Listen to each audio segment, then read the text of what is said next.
ಅರೆ ಕಡಿಮೆ ಹಾಕು ಆದ್ರೆ ಅಸಲಿ ಹಾಕು. MDH ಕಾಶ್ಮೀರಿ ಕೆಂಪು ಮೆಣಸಿನ ಪೌಡರ್. 28 ಜನರ ರಕ್ತ ಹರಿದಿದೆ. ಈ ರಕ್ತದಲ್ಲೂ ರಾಜಕೀಯ ಜೋರಾಗಿಯೇ ನಡೀತಾ ಇದೆ. ಕಾಂಗ್ರೆಸ್ ನಾಯಕರು ಬಿಜೆಪಿ ಕಡೆ ಬೊಟ್ಟು ಮಾಡ್ತಾ ಇದ್ದಾರೆ. ಕೇಂದ್ರ ಸರ್ಕಾರದ ವೈಫಲ್ಯವೇ ಇದಕ್ಕೆ ಕಾರಣ ಅಂತ ಹೇಳ್ತಾ ಇದ್ದಾರೆ. ಇದಕ್ಕೆ ಬಿಜೆಪಿ ನಾಯಕರು ತಿರುಗೇಟು ಕೊಟ್ಟಿದ್ದಾರೆ. ಆರ್ಟಿಕಲ್ 370 ರದ್ದು ಮಾಡಿದ್ದೇ ಈ ದಾಳಿಗೆ ಕಾರಣ. ಮೋದಿ ದುಡುಕಿನ ನಿರ್ಧಾರ ಎಂದ ರಮೇಶ್ ಬಂಡಿಸಿದ್ದೇಗೌಡ.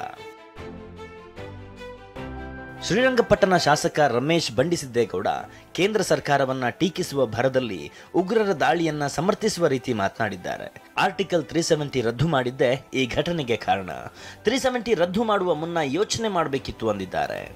ಅವರ ಅತಿಯಾದಂಥ ಏನು 370J 370 ಏನು ತೆಗೆದ್ರು ಅಲ್ಲಿಂದ ಅದನ್ನು ಮಾಡೋಕ್ಕೆ ಮುಂಚೆ ಎಲ್ಲನೂ ಯೋಚನೆ ಮಾಡಬೇಕಾಗಿತ್ತು. ಈಗ ತೆಗೆದುಬಿಟ್ಟಿದ್ದಾರೆ. ನಾವು ನಮ್ಮ ಅಸ್ತಿತ್ವವನ್ನು ಉಳಿಸ್ಕೊಳ್ಬೇಕು ಅಂತ ಹೇಳಿದ್ರೆ ಬಿಗಿಯಾದ ಕಾನೂನು ಕ್ರಮಗಳಾಗಬೇಕು. ಇದರಲ್ಲಿ ಯಾವುದೇ ರೀತಿಯ ಇದಕ್ಕೂ ಒತ್ತಡಕ್ಕೂ ಬಲಿಯಾಗದೇ ಇದ್ರೆ ಕೆಲಸ ಮಾಡಬೇಕು ಅನ್ನೋಂಥದ್ದು ಸನ್ಮಾನ್ಯ ಪ್ರಧಾನಮಂತ್ರಿಗಳಲ್ಲಿ ನಾನು ವಿನಂತಿ ಮಾಡ್ತೇನೆ. It's a failure of the central government. ಭದ್ರತಾ ವೈಫಲ್ಯ ಎಂದ ಸಿಎಂ. ಹೋಮ್ ಬಿಜೆಪಿ ಆಕ್ರೋಶ.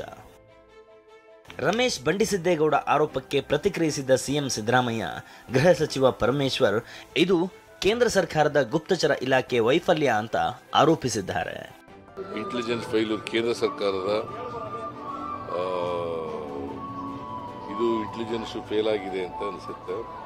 ಯಾಕಂದರೆ ಅವರು ಅಲ್ಲಿ ಹಿಂದೆನೂ ಕೂಡ ಪುಲ್ವಾಮಾ ಇದಾಗಿತ್ತು, ಮತ್ತೆ ಇಲ್ಲಿ ಉಗ್ರರ ದಾಳಿಯಾಗಿದೆ. ಕೇಂದ್ರ ಸರ್ಕಾರದ ವೈಫಲ್ಯ ಇದೆ ಅಂತೇಳಿ ನನಗನ್ಸುತ್ತೆ. ಇಂಥ ದೊಡ್ಡ ಘಟನೆ ಇಲ್ಲಿವರೆಗೂ ನಡೆದಿರಲಿಲ್ಲ. ಇಂಟೆಲಿಜೆನ್ಸ್ ಲ್ಯಾಬ್ಸ್ ಆದಮೇಲೆ ಸೆಕ್ಯೂರಿಟಿ ಲ್ಯಾಬ್ಸ್ ಆಗಲೇಬೇಕಲ್ಲ. ಹಾಗಾಗಿ ಸೆಕ್ಯೂರಿಟಿ ಲ್ಯಾಬ್ಸು ಮತ್ತು ಮೊದಲನೇದಾಗಿ ಇಂಟೆಲಿಜೆನ್ಸ್ ಲ್ಯಾಬ್ಸು ಮಿಲಿಟರಿ ಇಂಟೆಲಿಜೆನ್ಸ್ನವ್ರಿಗೆ ಕಳಿಸಿ ಬಂದಿದ್ದಾರೆ ಮತ್ತು ಸೆಕ್ಯೂರಿಟಿ ಕೂಡ ಲ್ಯಾಬ್ಸ್ ಆಗಿರ್ತಕ್ಕಂಥದ್ದು. ಸಿಎಂ ಸಿದ್ದರಾಮಯ್ಯ ಮಾಡಿರುವ ಆರೋಪಕ್ಕೆ ತಿರುಗೇಟು ಕೊಟ್ಟಿರುವ ಬಿಜೆಪಿ ನಾಯಕರು ಈ ಸಮಯದಲ್ಲಿ ರಾಜಕಾರಣ ಮಾಡೋದು ಹೀನ ಮನಸ್ಥಿತಿ ಅಂತ ಕಿಡಿಕಾರಿದ್ದಾರೆ. ಈ ಸಮಯದಲ್ಲಿ ರಾಜಕಾರಣ ಮಾಡೋದು ಅವರ ಹೀನ ಮನಸ್ಥಿತಿ. ಅಹಮದಾಬಾದ್ನಲ್ಲಿ, ದೆಹಲಿನಲ್ಲಿ, ಮುಂಬೈನಲ್ಲಿ ದಿನ ಬೆಳಗ್ಗೆ ಆದರೆ ಬಾಂಬ್ ಸ್ಫೋಟ ಆಗ್ತಾ ಇತ್ತು ಈ ಅಯೋಗ್ಯರಿದ್ದಾಗ. 6 ವರ್ಷದ ನಂತರ ಇದು ನಡೆದ ದೊಡ್ಡ ಪ್ರಮಾಣದ ಭಯೋತ್ಪಾದಕ ಚಟುವಟಿಕೆ. ಆದರೆ ಇದಕ್ಕೆ ಮುಂಚೆ ತುಂಬ ಜನ ಭಯೋತ್ಪಾದಕರ ನೆಮಪುರಿಗೆ ಅಟ್ಟಿದ್ದೀವಿ. ಇವತ್ತು ನರೇಂದ್ರ ಮೋದಿಯವರು ಪ್ರಧಾನಮಂತ್ರಿ ಆಗ್ಯಾರ ಅಂತ ಹೇಳಿ ಇನ್ನೂ ಸುರಕ್ಷಿತವಾಗಿ ನಾವು ಹಿಂದೂಗಳಿದ್ದೀವಿ. ಇಲ್ಲಾಂದ್ರೆ ಇದೇ ಹುಚ್ಚ ರಾಹುಲ್ ಗಾಂಧಿ ಅಂತ ಸಿದ್ದರಾಮಯ್ಯನಂಥವ್ರು ಏನಾದರೂ ಈ ದೇಶದ ನೇತೃತ್ವ ತಗೊಂಡ್ರೆ ಹಿಂದೂಗಳು ಭವಿಷ್ಯನೇ ಇಲ್ಲ, ಹಿಂದೂಗಳ ಸರ್ವನಾಶ ಆಗ್ತದೆ.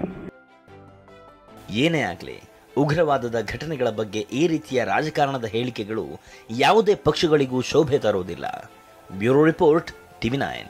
MDH ನ ಕಿಚನ್ ಅಲ್ಲಿದ್ರೆ ನಾವು ಎಲ್ಲವನ್ನು ಮಾಡಬಹುದು. ಬೆಂಗನ್ ಕಾ ಬರ್ತಾ, ಆಲೂ ಗೋಬಿ, ಭಿಂಡಿ ಮಸಾಲಾ, ಇನ್ನೂ ಬಹಳಷ್ಟು. MDH